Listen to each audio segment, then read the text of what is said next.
Welcome back to the Real News Network, and reality asserts itself. I'm Paul Jay. We're continuing our discussion with Eddie Conway about his life and his efforts to organize the Black Panther Party in Baltimore and then organize in jails. And he ain't stopped yet. We're now picking up the story of the Black Panther Party in 1968-69. In his book, Martial Law, The Life and Times of a Baltimore Black Panther, Eddie writes, "Soon we were demonstrating at Memorial Stadium against Nixon's destructive domestic and foreign policies because both were having an impact on our communities. The simple fact of sisters and brothers coming together on a regular basis to work for the community and expand their knowledge brought a new level of consciousness to the group. It was during this time that we began to see that there was a movement afoot to dismantle the progress of the BPP, the Black Panther Party." A little further down, Eddie Conway writes, "It was the start of what would soon become weekly police harassment of the Baltimore Black Panther Party. Our members were being arrested in ever-increasing numbers for minor things, and this soon escalated from situations like traffic stops and violations to some of our members facing charges for burglaries and robberies, and eventually homicide. The alleged murder of police officers would soon take the place of the mythological rape of white women as the basis for the legal lynching of black men." Now joining us in the studio is Eddie Conway. Thanks very much for joining us. Okay, thanks for having me back. So in the book, you write about an American form of fascism that was developing around this time, targeting the Black Panthers and other progressive organizations. Why do you use that kind of terminology? Well, because it was a relationship between the media, all the law enforcement agencies. At the time, we didn't understand what that program actually was, but we were being harassed on our jobs. We were being harassed through the tax codes. We were being harassed through just local entities trying to take us out of our houses, the places that we were renting. So there was a concerted effort, but that effort also crossed the line in stories that were being planted in the newspaper about us, the way in which we were being treated when we went through the criminal justice system.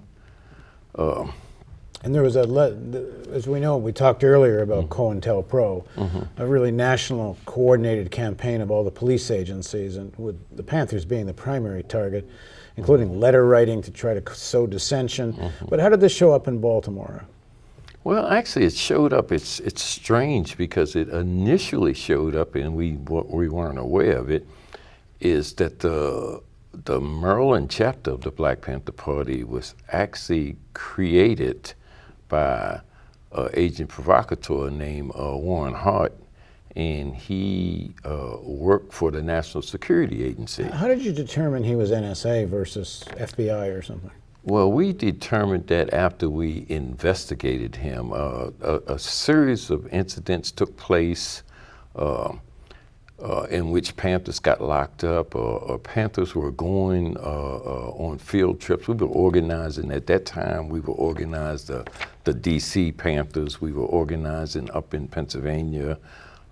So we were sending crews in those areas to organize and educate in the communities. We would send 8 cars, say for instance, somewhere with 16 people in them, and 7 cars would come back, 14 people, 2 people would be missing, a car would be missing. We never would be able to determine what happened. Somewhere along the line, they got snatched off the highway, got locked up for some reason or another. There was no follow-up, no investigation. People just literally disappeared on us. And this guy, Hart, was supposed to be responsible for defense. Hart was in charge of the whole process. And then there were people in our offices in various capacities over interviewing somebody. They were in areas that they shouldn't have been in, areas that were restricted to the public. But this is how you uncovered that he was a police agent, but how'd you figure out he was NSA? We didn't figure that out right away. Once it was determined that he wasn't who he said he was, and once it was determined that he didn't live where he was supposed to, they actually sent a team of investigators. They being the leadership in Oakland. Yes, national leadership sent a team of investigators, some lawyers and some actual investigators, and in the process of investigating him, he fled. And it was only later, and as he fled, we labeled him as a police agent provocateur, police informer. At that time, we did not know he was national security. But then apparently he infiltrated Stokely Carmichael's organization up in Canada, the All People's Revolutionary Party, and fomented trouble up there and tried to get people locked up. And I think even one of the incidents might have involved Angela Davis. And then later he went to the Caribbean. And somewhere in that process, he was identified as a national security agent. Now, one of the things you were organizing at the time was the breakfast program. This was one of the main pillars of Panther activity across the country, and you were doing it in Baltimore. In your book, you write about a memo that Hoover, it was discovered later, Hoover had written. There was always real pressure on supporters to stop assisting the program, meaning the breakfast program. A 1969 memo from J. Edgar Hoover to 24 FBI offices stated, quote, "The free breakfast program represents the best and most influential activity going on for the BPP, and as such is potentially the greatest threat to efforts by authorities to neutralize the BPP and destroy what it stands for." Why were they, of all things, so concerned about a breakfast, handing out food to kids in the morning? Well, I think one of the things that was important about the way in which the Black Panther Party organized at that time was that it did put out a newspaper. It did have a lot of theory about socialist activities and socialist practices.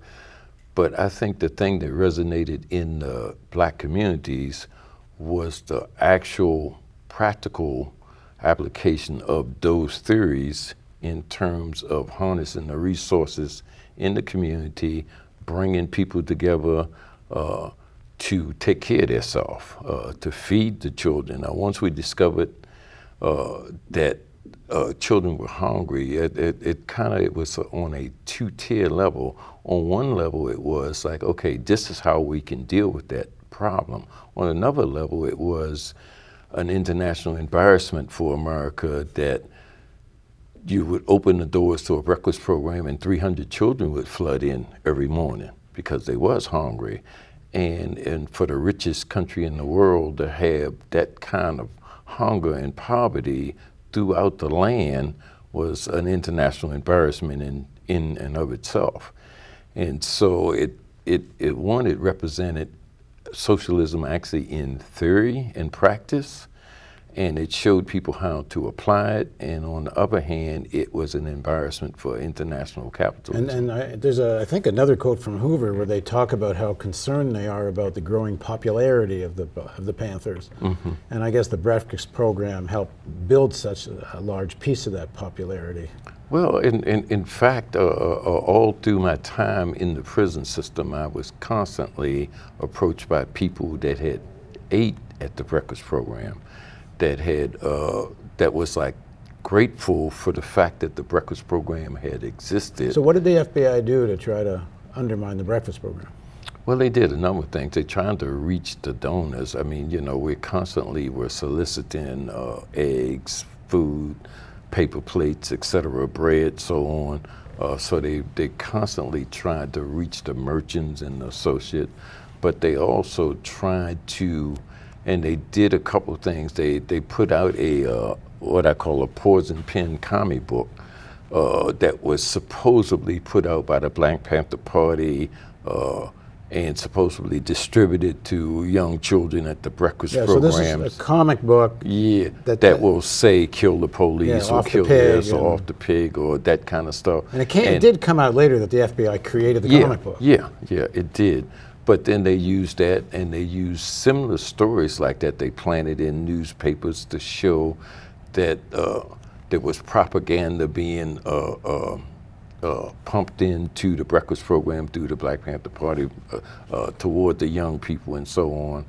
And they tried to turn people in the community against sending their children to the breakfast program, but children were hungry, and people in the community, they recognized that they needed to have that kind of a program so that their children could at least learn in school. Well, as I said a little earlier, you wrote in your book that there was a form of American fascism developing. You know, not SS troops, but an American form of it. And in 1969, the Panthers organized a conference to talk or debate the nature of American fascism, and it's held in Oakland? It's held in Oakland. So what was the debate? You're right, it was a debate. So what was the debate? Well, the debate was, I mean, you know, and this is the discussion that always have taken place throughout the history in America, whether or not there is fascism, because there was no Nazi uniforms, there was no SS or no apparent Gestapo. And of course, those organizations that were revolutionary, that were suffering repression, were suffering from police attacks and et cetera, seemed to be crazy to a lot of people that were even on the left. They were like, oh, you know, it's not really that bad, you know, or y'all bringing it on yourself, or y'all really paranoid. They're not really watching you, they're not listening.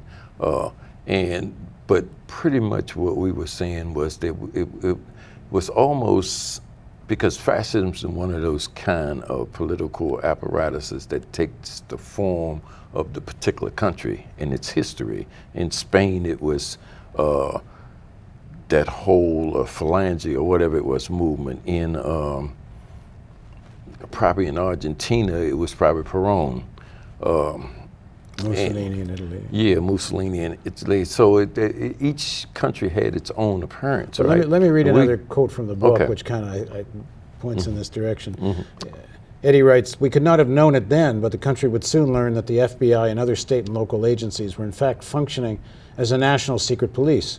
But unfortunately, by the time that information became public, many of us would have already fallen victim to these covert operations. And as we know, that was COINTELPRO." Yes. And I always maintain that if there's some sort of automatic democratic fascism, and I don't know whether it's a right terminology, but basically what I'm saying is that the whole Promise Keepers ideas, the whole right-wing white supremacy kind of movement, it's all Hell's Angels, whatever. It's almost like a self-imposed fascist attitude. It's us against the world. It's us. If you're not with us, then you're opposed to us. You know, you have to wear the flag, you have to stand up, the whole 9 yards. And if you're not doing that, then we're going to isolate you or ostracize you. You know, and it's almost like the McCarthy era dressed up. This idea of white supremacism is very much, you know, the roots of it. And we did a series recently with Gerald Horn. You know, it's to get the white working class on the side of the white elites and say we're all together because we're all white, and the problem are, you know, at the time, you know, African slaves, and now it's black workers. The ability or the attempt to create the Panthers as this kind of continuation of the, you know, the black threat. You talk about that. Well, see, and that's really something that where there was a major conflict with the reality and what was being presented.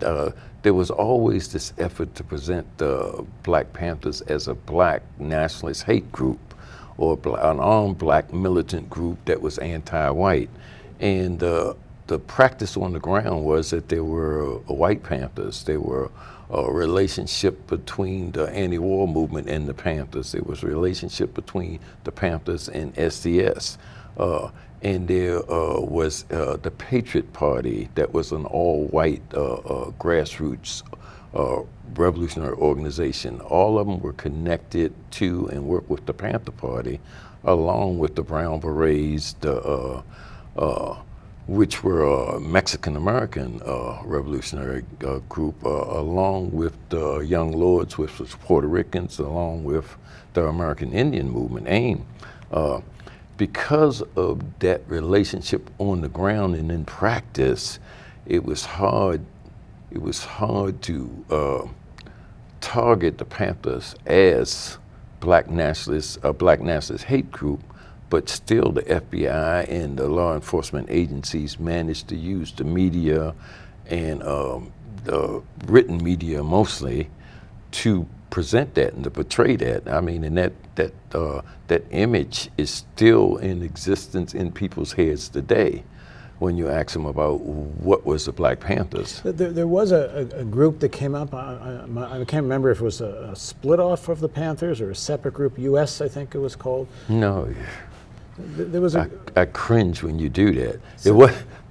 There was a group called US, Ron Karenga's stood for United Slaves. Stood for United Slaves. It was never part of the Black Panther Party, but I believe it did have its roots in a matter of fact, it did probably have its roots in a San Francisco Black Panther Party group that sprung up across from Oakland that eventually got chased out of San Francisco. Yeah, and then it started quite a debate and fight. Yeah, and they were very cultural nationalists, and they don't work with whites and such. They didn't work with whites. They were advocating cultural nationalist clothes, back to Africa, the warrior principles, basically to recapture the black culture from the 15th century before the advent of slavery, and to go back there and to start and build from there. And they were very hostile to the Black Panther Party. It became a shootout at some point. Yeah, a couple of Panthers were killed. Yeah, Panthers were assassinated by that group yeah. in Los Angeles and in other places, San Diego and so on. And how much did COINTELPRO and the cops have to do with this? Well, the LA PD.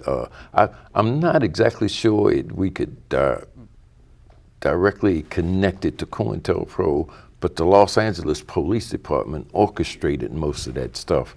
And I think a guy named Louis Tack would end up doing something called the Glass House Tapes, and he kind of exposed that. Yeah, we did a series of interviews with David K. Johnson, an investigative journalist, who did a big expose of the LAPD during this period. They apparently had more than 300 people involved in infiltrating Black Panthers and other progressive groups. And they orchestrated and manipulated U.S.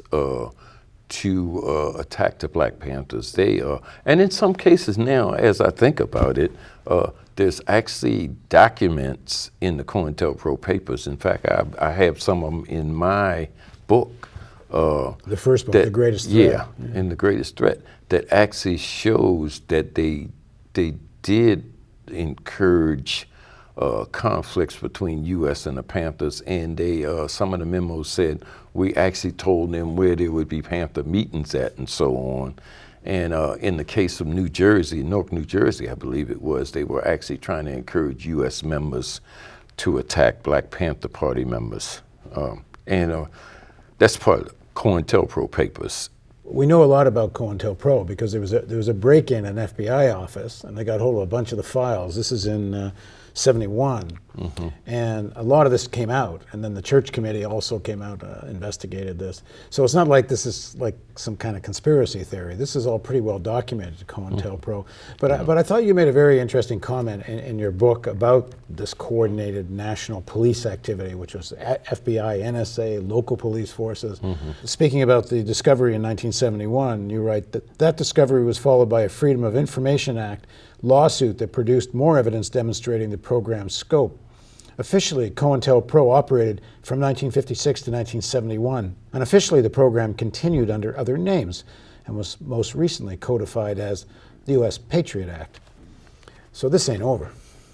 Yeah, I think the church committee said, okay, these acts were illegal, and they listed dozens and dozens of things that the FBI had done during that period that were actually illegal. The Patriot Act found all of those things and put them in the Patriot Act and made them law so that they could be, done legally. And no, it's not over. Now it's just officially, it's okay. And the fact that it's okay now is not really strange, because the same thing happened at the end of the McCarthy era. They found out what McCarthy did wrong and what could be corrected, and then they made it legal. And prior to that, during the attacks against the union organizing in the 30s and so on, they codified those things and made them legal. So I mean, it's the habit of the American government to kind of say, okay, we made a mistake. It's just a one-time thing. We violated people's rights. It won't happen again. We'll put everything in check, and then they'll go back, and a couple years later, new laws will come out, and those laws will justify whatever that behavior was. And then from then on in, that's no longer a mistake, and the next time it happens, it's something different. Torture, say, for instance, right. Or enhanced interrogation. Yeah. And at some point, that becomes, well, okay, that's legal. Well, when there's no accountability, and nobody pays the price. Or the black ops sites, or the black sites in which people go to prison and they don't have any rights or any ability to have representation or any of that kind of stuff. It's justified under an act of war that doesn't exist, Right. Okay. We're to be continued. Thanks for joining us. Okay. And thank you for joining us. Join us for the next segment of our series of Reality Asserts Itself with Eddie Conway on the Real News Network.